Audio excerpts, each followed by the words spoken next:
أعوذ بالله من الشيطان الرجيم. ولقد آتينا داود وسليمان علما وقال الحمد لله الذي فضلنا على كثير من عباده المؤمنين. وورث سليمان داود وقال يا أيها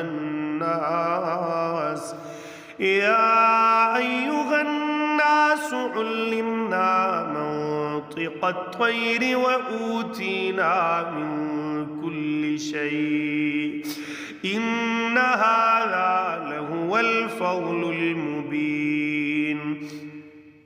وحشر لسليمان جنوده من الجن والإنس والطير فهم يوزعون حتى إذا أتوا على واد النمل قالت نملة يا أيها النمل ادخلوا مساكنكم لا يحطمنكم سليمان وجنوده وهم لا يشعرون.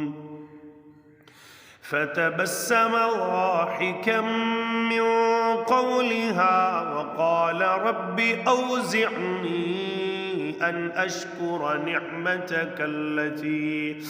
نعمتك التي أنعمت علي وعلى والدي وأن أعمل صالحا ترضاه وأدخلني برحمتك في عبادك الصالحين.